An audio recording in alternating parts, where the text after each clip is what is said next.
السلام علیکم ورحمۃ اللہ۔ تمام جے کے معارف دیکھنے والوں کو میرا پیار بھرا سلام۔ سرزمین جموں و کشمیر میں بسنے والے تمام اہل ایمان کے لیے بڑی خوشی اور خوشکن خبر ہے۔ خبر یہ ہے کہ 22 ستمبر بروز جمعہ کو سرزمین جموں و کشمیر میں ایک بہت بڑی شخصیت کی آمد ہے۔ عالم ربانی عارف باللہ حضرت اقدس مفتی محمد ارشد صاحب بجیڑی دامت برکاتہم، جو کہ شیخ المشائخ محی السنہ حضرت اقدس مولانا شاہ ابرار الحق صاحب کے خلیفہ مسیح الامت حضرت مولانا مسیح اللہ خان صاحب جلال آبادی رحمۃ اللہ علیہ سے تربیت یافتہ ہیں۔ وہ حضرت تشریف لا رہے ہیں۔ مختلف اوقات میں مختلف جگہوں پر حضرت کے پروگرام کی ترتیب رکھی گئی ہے، جس کی تفصیل کچھ اس طرح ہے کہ بروز جمعہ یعنی 22 ستمبر بروز جمعہ کو مدینہ مسجد بٹھنڈی جموں میں حضرت کا جمعہ کے موقع پر ہی خطاب ہوگا۔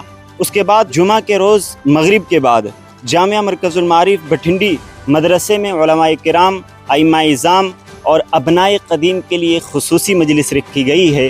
ابنائے قدیم یعنی جو جامعہ مرکز المعارف سے فارغ ہو چکے ہیں، چاہے وہ نئے طلبہ ہوں یا بہت پرانے طلبہ جو یہاں سے فارغ ہو چکے ہیں، ان کے لیے ایک اہم موقع ہوگا کہ وہ اپنے پرانے ساتھیوں سے بھی ملاقات کر سکیں گے اور اپنے اساتذہ سے بھی انہیں ملاقات کا شرف نصیب ہوگا۔ اس کے بعد 23 ستمبر بروز سنیچر حضرت سری نگر تشریف لے جائیں گے، جہاں خانقاہ مسیح الامت دارالعلوم بلالیہ کھمبر میں مغرب کے بعد خانقاہی مجلس منعقد ہوگی، اور پھر اتوار کے دن صبح دارالعلوم بلالیہ لال بازار میں علماء کرام و ائمہ اعظام کے لیے خصوصی مجلس کا انعقاد ہوگا۔ اسی روز عصر کے بعد دارالعلوم سواء السبیل کھانگی پورہ کولگام جلسے میں حضرت کا خصوصی بیان ہوگا۔ پھر سوموار کے روز صبح 10 بجے دارالعلوم سواء السبیل کھانگی پورہ کولگام میں ہی علماء کرام و ائمہ اعظام کے لیے خصوصی مجلس کا انعقاد ہوگا۔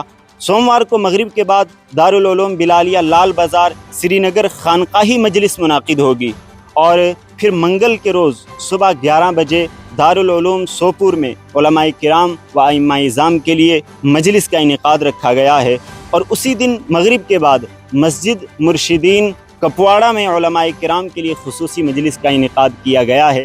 تو یہ تھی حضرت کے شیڈول کی کچھ تفصیل جو آپ حضرات کے سامنے ابھی میں نے رکھی۔ یہ بہت قیمتی موقع ہے۔ اللہ تعالیٰ ایمان والوں کو مخاطب کرتے ہوئے کہتا ہے، یا ایھا الذین آمنوا اتقوا اللہ وکونوا مع الصادقین، اے ایمان والو اللہ سے ڈرو اور سچوں کی صحبت اختیار کرو۔ ان بزرگوں کی صحبت سے اور ان کی مجلسوں میں شرکت کرنے سے، ان کی دعاؤں سے انسان بہت کچھ حاصل کرتا ہے۔ خاص طور سے جموں والوں سے گزارش ہے کہ بروز جمعہ کو وہ مدینہ مسجد میں صبح 11 بجے ہی تشریف لے آئیں۔ کشمیر والوں سے گزارش ہے کہ وہ اپنے اپنے اوقات کے حساب سے جو ایریا نزدیک پڑتا ہے اور وہاں پر حضرت کے پروگرام کی ترتیب رکھی گئی ہے، وہ وہاں پر پہنچ کر حضرت سے ضرور فیض یاب ہوں۔ اللہ مجھے بھی اور آپ کو بھی شرکت کی توفیق نصیب فرمائے۔ والسلام۔